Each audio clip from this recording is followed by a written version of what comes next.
What critics think of Ocean's 8. Read what the reviews, good and bad, say about the female-driven heist film co-starring Cambridge's Mindy Kaling. Will Ocean's 8, led by an all-female cast, steal the hearts of critics and audiences? It's been more than a decade since Danny Ocean, George Clooney, and his gang of criminals pulled off another heist in 2007's Ocean's 13. This time, it's Danny's sister Debbie Ocean, Sandra Bullock, and a team of women including second-in-command Cate Blanchett, fashion designer Rose Weil, Helena Bonham Carter, and jeweler Amita's Cambridge native Mindy Kaling, stealing precious jewelry from the Met Gala. A couple of male characters from the Oceans series make cameo appearances, as well, though the promised appearance from Matt Damon was cut from the film. Ad choice advertising and red invented by Teads Advertisement Studio estimates from Warner Brothers Pictures pegged the film for an opening weekend box office of $33 minus $38 million, which would be right around what Ocean's 11, Ocean's 12, and Ocean's 13 each earned in their respective opening weekends. As for the critics, reviews have been generally positive, with the film earning a 74% freshness rating on Rotten Tomatoes at the time of this article's publication. That said, a single number can't adequately capture the range of critical response, and many of the reviews coded as fresh or rotten by the critical aggregation site have a bit more nuance. To help you judge whether to rush to theaters starting Thursday afternoon, here's what some of the top film critics are saying, both good and bad, about Ocean's 8. The Good Entertainment Weekly critic Leah Greenblatt felt that the film was a nice counterweight to the endless parade of superhero movies. In a year heavy with noble spandexed heroes fighting crime, it feels like about time someone committed one, not for some dark cause or galactic domination but for kicks and mad money, and just because they can. Ocean's 8's The Girls Just Wanna Have Grand Larceny conceit is the kind of starry, high-gloss goof the summer movie season was made for, even if it feels lightweight by the already zero-gravity standards of the genre. Peter Travers of Rolling Stone said that even with a few flaws, Ocean's 8 has everything you want in a summer movie. Ocean's 8 is a heist caper that looks gorgeous, keeps the twists coming, and bounces along on a comic rhythm that's impossible to resist. What more do you want in summer escapism?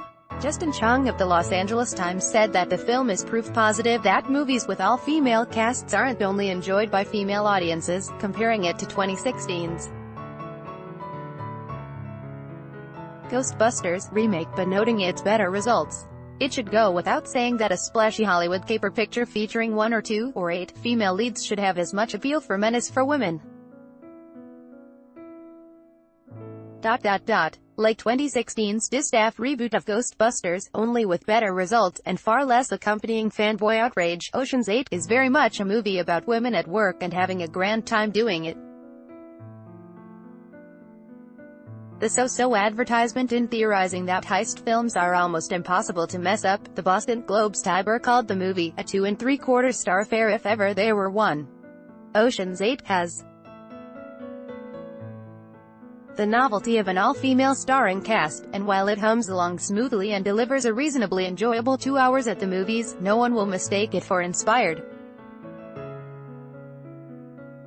Certainly not in comparison to the earlier 21st century Ocean's trilogy, a reboot of the 1960 Rat Pack classic Ocean's 11. A plot detail in the newest installment involves a 3D printer that turns out zirconium replicas of diamond baubles, and you won't find a better metaphor for this movie than that. Lindsay Barr of the Associated Press praised Bullock's and Blanchett's performances, but bemoaned the lack of danger or stakes when the women attempt their heist. That's kind of the overall problem of Ocean's 8. It's all predicated on the fact that women are often underestimated. But in making that point, it's also somehow underestimated the audience who still should be entitled to a smart, fun heist, no matter who is pulling it off. Ugly DAV. Club's Ignatiy Vishnevetsky referred to Gary Ross' direction as undexterous, and considered some of the cast members' roles homogeneous and the heist itself a disappointment. The all-female team is smaller than in the previous Ocean's films, but many of the characters are indistinct and inconsistent, and the gala heist itself is confused and repetitive. Somehow, it involves 3 different trips to the bathroom, an accidental bit of symbolism in a protracted climax that strains to keep its audience's attention. Emily Yoshida Vulture criticized the film's flabby final act, wondering why all of the best one-liners in the film were saved for James Corden's insurance fraud detective instead of the women who dominate most of the film. Ultimately, she laid blame with the director. "I left Ocean's 8 more convinced than ever that no amount of fierce, fantastic female ensembles can overcome the mediocrity of a dull, male director." By Taboola Sponsored links Promoted links You may like family-minded 12 most family-friendly dog breeds family-minded and fashionable 10 great dresses for formal of any fashionable and Vikings. Free online game. Play this for 1 minute and see why everyone is addicted. Vikings. Free online game. Undo Blinkist 5 books